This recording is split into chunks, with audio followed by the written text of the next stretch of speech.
Boa tarde, conforme já foi apresentado, meu nome é Paulo César, eu estou agora neste período pré-eleitoral, que é já na realidade mais do que eleitoral, e até o final da eleição, estamos aí com essa responsabilidade da fiscalização da propaganda eleitoral no município do Rio de Janeiro.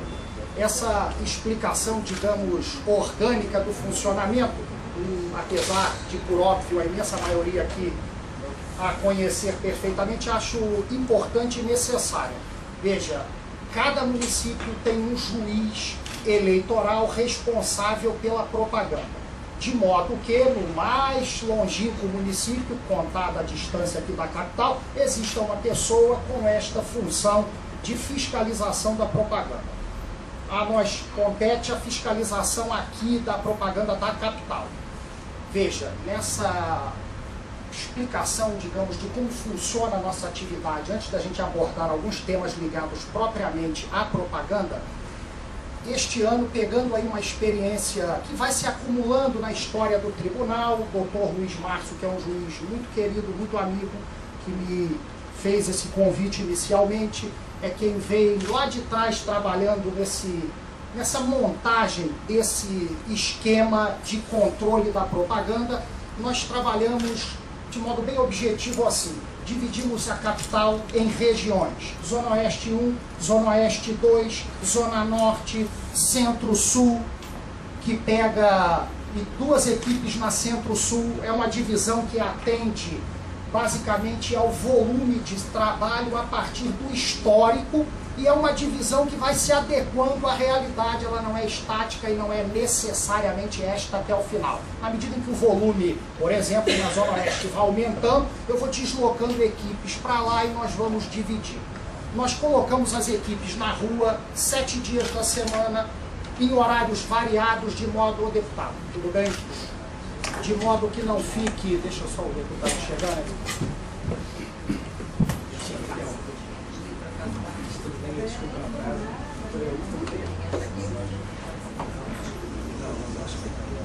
Boa tarde.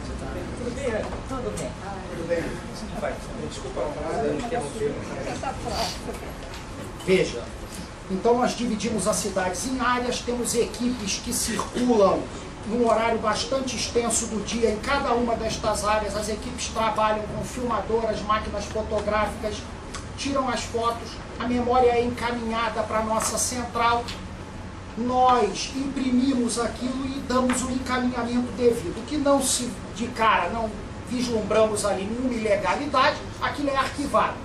Naquilo que vislumbramos alguma ilegalidade, algum confronto com a legislação eleitoral, nós fazemos o encaminhamento, que pode ser direto para a Procuradoria Regional Eleitoral, a quem compete, quem tem legitimidade para oferecer representação pedindo a aplicação da multa. Ou encaminhamos, se necessidade existir, de diligências outras, apuratórias, para o Ministério Público Estadual, o Ministério Público Eleitoral, que faz lá os requerimentos que entender devidos, nós decidimos e após concluída aquela etapa de apuração, isso é encaminhado para a Procuradoria Regional Eleitoral para as providências devidas. Vejam, essa é a estrutura de trabalho que conta ainda com dois outros aspectos importantes, que são, primeiro deles, nós temos uma equipe que é formada basicamente por estagiários, muitos deles desta área técnica, que passam o dia fazendo o que eles já fariam em casa, que é na internet. Eles fariam em casa buscando outras coisas, para nós eles fazem ali passeando em todos os blogs, todas as redes sociais, Orkut, Facebook, Twitter, eles estão em todas. Acho que nem a minha filha tem mais amigos no Orkut do que eles. Eles estão o dia inteiro na internet, porque a internet, a gente vai falar aqui, é um campo gigantesco e cada vez mais, né, a eleição do Obama é o marco mundial da força da internet, perdão, nas campanhas eleitorais. Então essa minha equipe de bons meninos passa o dia fuçando a internet sem parar o tempo todo. Veja, aí é gostoso assim de ver o empenho deles, que são meninos a maioria deles, aliás todos, de comunidades carentes, que estão lá no TRE por um convênio, ganha um saláriozinho muito pequeno, ajudam em casa com aquilo, mas é estimulante ver o empenho que voltam no fim de semana. Ah, o que eu achei, olha aqui. Então, estão bem envolvidos ali e sentem a seriedade e a boa intenção do trabalho. E, por fim, tem muito a ver com o nosso trabalho, essa ideia que o TRE já tinha, a gente, em verdade, não criou nada ali, né? O Dr. Luiz Márcio já vinha com isso lá atrás, a gente só ampliou um pouco o que já estava criado, que é passar a contar com cada pessoa da população como um fiscal. Por mais fiscais que eu tenha, eu não vou estar em todas as ruas do Rio de Janeiro, dentro de várias comunidades, meu fiscal ainda não pode entrar, então eu tenho esse problema. Mas eu tenho 2 endereços eletrônicos onde eu recebo denúncias e a pessoa pode me encaminhar fotos ou imagens. E eu tenho 3 telefones que a gente divulga toda vez que algum órgão de imprensa nos chama. Ah, o senhor pode falar sobre isso? Falei, posso, com uma condição. Você vai botar aí o número dos meus endereços e dos meus 3 telefones. Ah, mas a matéria não é sobre isso. Mas você encaixa criativo, faz um parágrafozinho lá. O juiz, muito chato, me pediu, então bota lá. E veja, isso tem dado para a gente um resultado fantástico, um resultado gigantesco. O número de denúncias por dia é gigante. Num período como esse aqui, eu chego a ter 40 denúncias num dia. Veja, nem começou ainda o período de propaganda. Na verdade, aliás, aqui fazendo um parênteses, nós juízes e nós fiscais, a gente que está aí no front da propaganda, a gente torce para chegar a 6 de julho.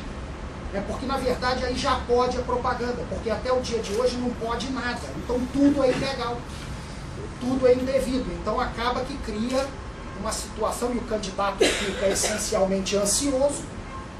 Ele está com o material pronto, ele quer botar a campanha dele na rua, mas não pode. Então, para nós, o 6 de julho é uma data sonhada. Então, essa estrutura que está viva, que está funcionando, essa engrenagem que conta aí com diversos setores. O TRE não tem esse quadro fixo, que também não se justificaria pelo custo, porque depois da eleição não teria tanto serviço a justificar um número tão grande de pessoas. Então essas pessoas vêm de inúmeros órgãos públicos, federais, municipais, estaduais, e compõem ali essa equipe. Veja, posta essa ideia, vou passar aqui para um segundo pontinho importante, que é, veja, legislação eleitoral. Nós somos regidos no campo da propaganda pela 9.504, ela é de setembro de 97. É a legislação eleitoral, cuida de tudo, inclusive da propaganda. Essa lei sofreu uma alteração relativamente significativa por uma lei do ano passado, que é a 12.034, e a partir dessas 2 legislações, o TSE, Tribunal Superior Eleitoral, baixou uma resolução. Uma peculiaridade muito importante da Justiça Eleitoral é que o TSE trabalha normatizando. O TSE pega a 9.504 e para cada capítulo, ou para cada conjunto de capítulos, não chega nem a formar um título completo, ele cria uma resolução. Então eu tenho resolução para todos os temas da lei. E tenho esta aqui, que é a 23.191, que é a resolução sobre propaganda eleitoral. Ou seja, se eu leio na lei alguma coisa e me surge ali alguma dúvida, que no resto do campo do direito ficaria para ser solucionada pelo trabalho dos tribunais, em casos concretos, e não em forma de consulta, e não abstratamente, e não no campo teórico, na verdade, no campo do direito eleitoral, antes das discussões, antes da discussão do caso concreto, o TSE cria uma resolução. É bem verdade que esta resolução não nasce por todo do abstrato. É bem verdade que os ministros, ao criarem a resolução, levam em conta inúmeros precedentes do TSE no julgamento de casos concretos. E criam a resolução, que muitas vezes, isso é realidade, basta ler, muitas vezes a resolução vai muito além da lei, e não poucas vezes o texto da resolução, inclusive, for usar aí uma expressão bem eufemística para não ficar feio, né, finge que a lei não existe. E regula de uma maneira diversa da que está escrita ali. É uma peculiaridade do direito eleitoral e para nós operadores, aí é opinião particular, a resolução ajuda muito. Ajuda muito porque ela mastiga a lei. Ela deixa em campo, veja só, a ausência de interpretação, ausência de campo com certa margem de dúvida, isso só existe lá quando entrarmos para o mundo do Senhor, que é perfeito. No mundo dos homens, né, o campo da dúvida, o campo da interpretação, e veja, não tem como ser diferente.